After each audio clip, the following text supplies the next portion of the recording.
Bismillah ar-Rahman ar-Rahim, assalamu alaikum wa barakatuh, très chers frères et sœurs, Inch'Allah ta'ala. Dans cette petite capsule vidéo, je vais essayer de vous faire une démonstration de la prière de l'Aïd, ou la salat l'Aïd ou Ba'al namaz. Donc, là j'ai fait mes ablutions, j'ai mis des habits corrects, en essayant d'avoir des habits assez larges, en essayant d'avoir un t-shirt. Souvent, le problème qu'il y a souvent, c'est que le t-shirt il n'est pas assez bas, et si on ne le met pas dans le pantalon, ça peut risquer de découvrir la aura, ce qui est problématique pour la prière. Donc voilà, vous n'êtes pas obligé de mettre des habits comme les miens, c'est un habit spécifiquement turc, mais ce serait bien, Inch'Allah ta'ala, et pas que spécifiquement pour la salat al-Eid, c'est pour toutes les prières. Ensuite, j'aimerais aussi mettre en exergue le fait de porter un chapeau sur la tête, que ce soit un khanan, soit un chéchia, tout ce que vous voulez, mais d'essayer d'appliquer cette sunna qui est malheureusement très délaissée et qui est facile à appliquer. Vous pouvez mettre une petite chachia dans votre poche pour éviter d'avoir des problèmes dans la rue, et puis quand vous arrivez dans la mosquée, vous la mettez. Donc là, j'ai fait mes ablutions, je suis derrière l'imam et je me tourne vers la Mecque. Je mets l'intention de faire la prière, donc là, ça va être 2 rak'at wajib de la salat al-Eid, et je procède au takbir al-ihram. Allahu Akbar.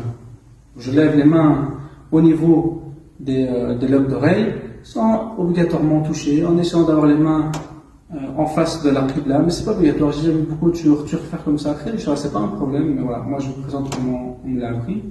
Donc je mets les mains comme ça, et puis après je prends mon poignet gauche avec mon pouce et avec mon petit doigt, et je le mets en dessous de mon nombril. Donc là je suis en train. Je vais rester subhanaka à voix basse, parce que je suis derrière l'imam, et je mets l'intention derrière le prier derrière l'imam. Donc là, je dis Subhanakallahumma wa bihamdik wa tabarak asmuka wa ta'ala jadduka wa la ilaha kharuk. La particularité de la salat al-Eid, c'est qu'on va faire 3 takbirs en plus du takbir al-ihram. Toujours à voix basse, parce que nous on est derrière l'imam. Mais l'imam va faire à voix haute. Et par souci de cohérence, moi je vais le faire à voix haute ici pour que vous compreniez bien à quel moment on doit lever les mains. Donc la voix que vous entendez, ce sera la voix de l'imam. D'accord? Donc là on est resté Subhanaka. Premier takbir. Allahu Akbar. En fait, je fais exactement comme le takbir al-ihram. D'accord? Donc, je remets les mains au niveau des oreilles. Et après, la différence, c'est que je vais les laisser vers le bas. Donc, premier takbir, Allahu Akbar. D'accord? Deuxième takbir, Allahu Akbar. Troisième takbir, Allahu Akbar. Et là, je remets mes mains en qabd. Pourquoi? Parce que l'imam va procéder à la récitation. D'accord? Il va réciter Fatiha plus une sourate. Et jusqu'ici, c'est les seules choses qui diffèrent. Après, on va procéder au repos, on va faire le repos, on va faire le sujoud. Et puis après, on remonte en station debout pour la deuxième rak'at et on se remet en qabd. À ce moment-là, à la différence de la première rak'at, où on avait fait les 3 takbirs avant la récitation, là, on va la faire après la récitation. Donc là, l'imam va commencer directement par Fatiha plus une sourate. Et puis, on fait les 3 takbirs. Encore une fois, nous, on le dit à voix basse, l'imam, il dit à voix haute. Mais par souci de cohérence, je vais le faire à voix haute. Allahu Akbar, je remets les mains dans le bas. Deuxième takbir. Allahu Akbar, je remets les mains dans le bas. Troisième takbir et dernier takbir.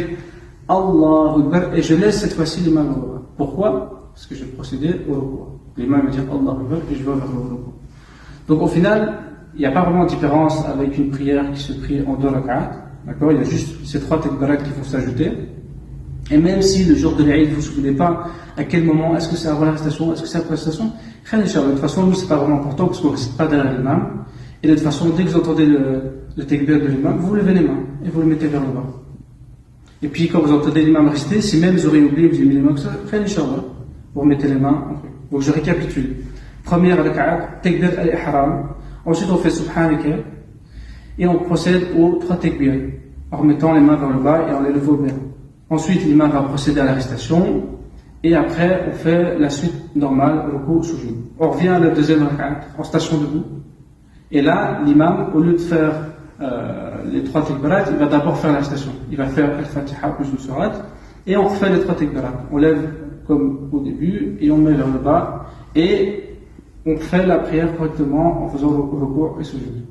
Barakallahu fik, j'espère que cette vidéo vous aidera. Assalamu alaikum wa rahmatullahi wa barakatuh.